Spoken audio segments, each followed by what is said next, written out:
Sadar gak sih kalau kalian jalan keluar rumah terus kalian lihat sejauh mata memandang kalian, fenomena sekarang ini kanan kiri itu kebanyakan penjual makanan.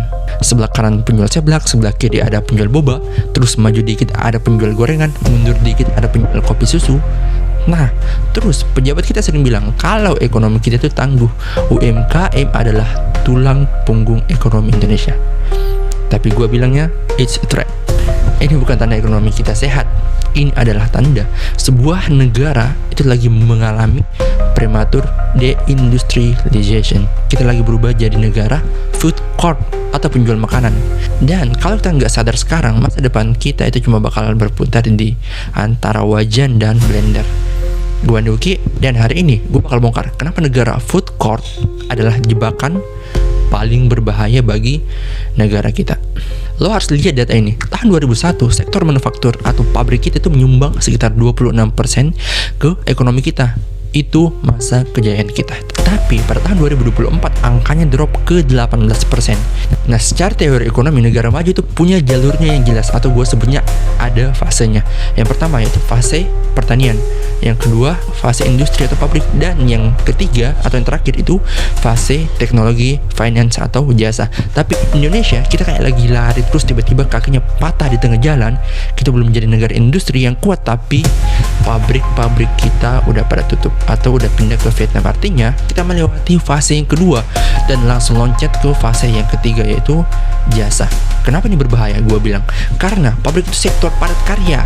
Satu pabrik itu bisa menyerap ribuan orang formal dengan gaji stabil dan mempunyai asuransi. Sekarang karena pabriknya nggak ada, jutaan orang ini mulai kemana? Yaitu jualan makanan di pinggir jalan. Nah, kenapa gue sebutnya ini adalah sebuah jebakan? Karena jualan makanan itu di level informal itu low value added. Coba kalian pikir, kalau di satu kecamatan ada 50 penjual, gue sebutnya penjual seblak, apakah itu menciptakan kekayaan baru buat Indonesia? Enggak.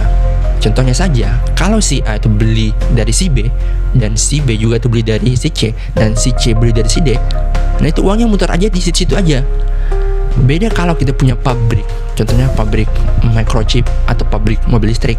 Nah, kita bikin barang, terus kita jual ke luar negeri atau kita ekspor, uang dari luar Indonesia tuh masuk ke negara kita sehingga terjadi pertumbuhan terhadap negara dan industri tersebut. Nah, kalau kita cuma jualan makanan, contoh kita jualan gorengan ke tetangga kita sendiri, kita nggak bakal pernah keluar dari yang namanya middle income trap. Kita bisa jadi bakal menjadi negara yang berpendapatan menengah karena produktivitas kita sangat rendah. Nah, gua nggak mau nyalahin pedagangnya. Mereka itu gua sebutnya sebagai pahlawan. Pahlawan buat keluarga mereka. Tapi pertanyaannya, apakah mereka jualan karena mereka passion?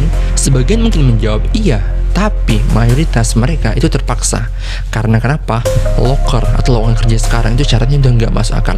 Kalau mau jadi admin saja itu harus usia maksimal 22 tahun, harus good looking kayak. Nah, dampaknya apa? Kebanyakan dari Gen Z dan milenial itu nggak masuk kriteria sempurna ini, sehingga mereka nggak punya pilihan selain buka lapak makanan. Ini tuh namanya informalisasi tenaga kerja. Karena kenapa? Kita nggak punya jaminan pensiunan, nggak punya BPJS ketenaga kerjaan yang dibayarin oleh kantor, nggak ada jenjang karir. Dan mereka, kalau mereka tuh hari ini nggak jualan, ya hari ini mereka nggak makan. Nah, ini gue sebutnya bukan jiwa pengusaha, ini adalah survival mode. Karena kenapa? Karena negara gagal menyediain lapangan kerja yang formal. Gue Andoki, thank you udah nonton video ini sampai akhir. Jangan lupa subscribe dan see you in the next video. Bye bye.